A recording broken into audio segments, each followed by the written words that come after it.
next 2 billion. They will die from the preventable diseases of undernutrition. Who will live? Probably those people who are wealthy enough and powerful enough to have their own pushers of clean food and nutrients. So we need your help, because the United States leadership is what's going to literally save the population of the planet.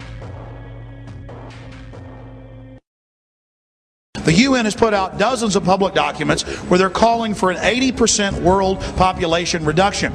In fact, at the Beijing Women's Conference, the World Conference, back in 1997, the head of the UN Food Program said, "We will use food as a weapon against the people."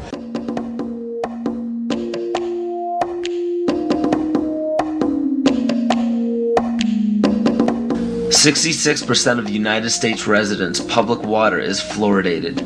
It is known to have tremendous effects on bone cancer, joint problems, bone weakness, lowered estrogen and testosterone levels, and dental fluorosis, which is yellowing of the teeth and pitting in the enamel. Wouldn't it make more sense to enhance public water with vitamins which are meant to be ingested to promote overall health, rather than putting such a toxic chemical in our water with a bogus explanation that it will improve our dental health?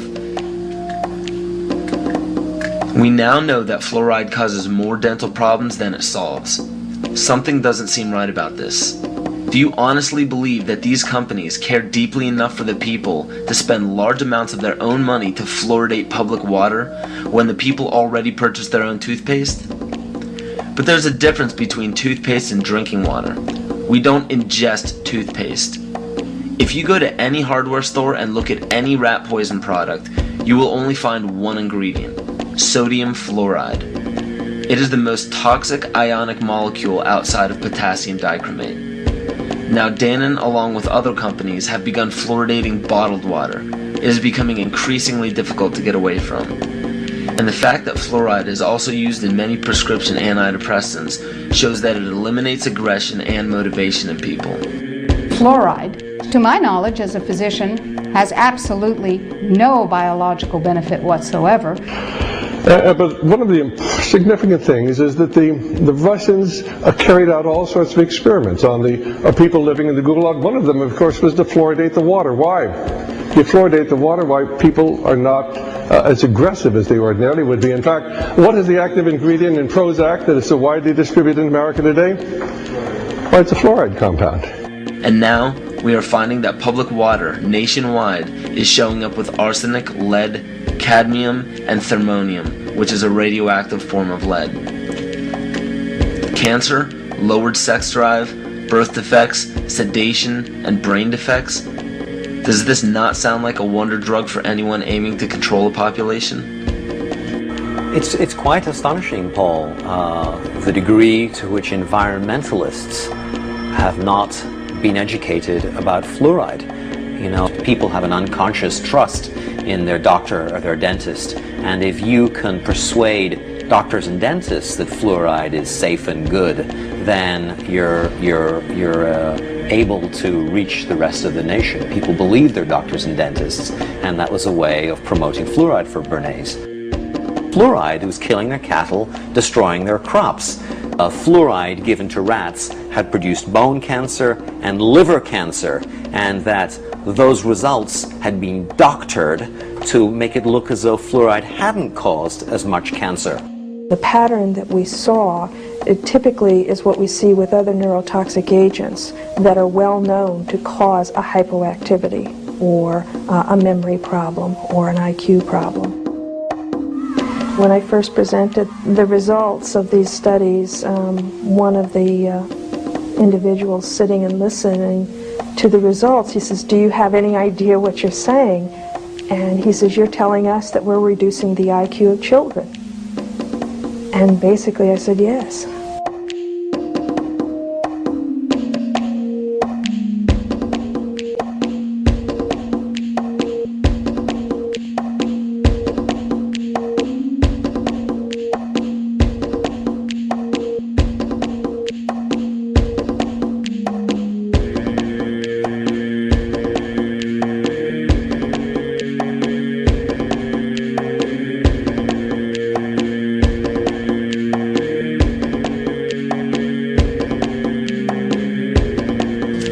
aspartame, the artificial sweetener found in almost every low-sugar or sugar-free product on the market.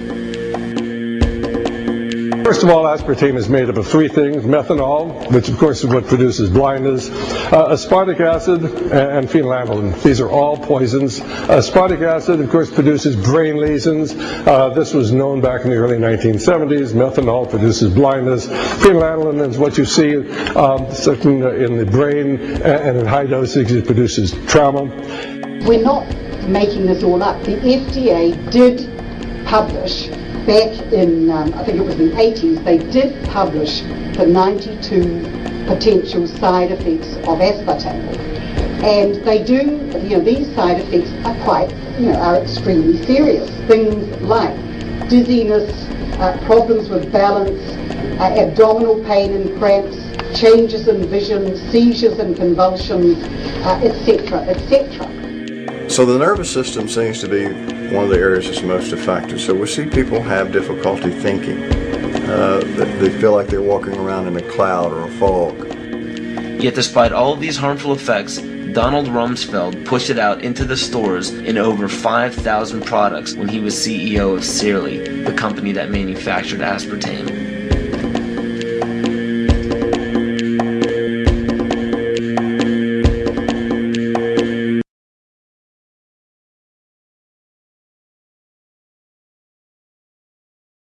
The sustainable goal is the elimination of the middle class.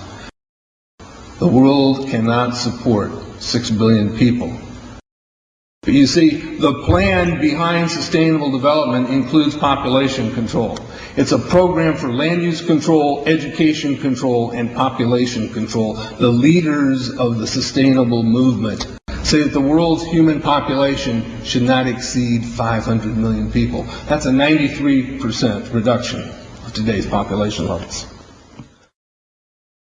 In 1992, while the Rio Conference was going on, George Bush, then president, was there. He was just offshore in Prince Charles's yacht, where he executed the Agenda 21 protocols on behalf of the United States and brought it back to Washington, D.C. Within a year, Bill Clinton, by executive order, established the President's Council for Sustainable Development. In 1996, Bill Clinton set up the President's Council on Sustainable Development. One of the dictates of Agenda 21 is that every country in the world is to set up a national council to oversee the implementation of Agenda 21. I've listened to Gorbachev explain, we are writing a new set of 10 or 15 commandments to replace the original 10. Which one of the 10 do you think these guys don't like? Thou shalt not lie, thou shalt not steal, thou shalt not covet. Because I'll tell you what, these people have lied to us. They're in the process of stealing all of this nation's natural resources, and they covet everything you have left.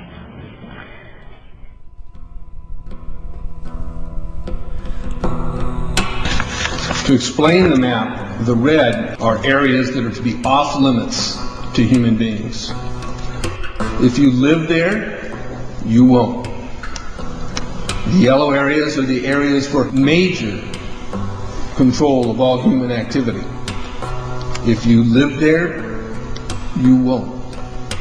The black dots are the smart growth zones. That's where human beings are to be stacked and packed in small living units along rail tracks. The Smart Growth Program ultimately has jobs assigned and children cared for by the state.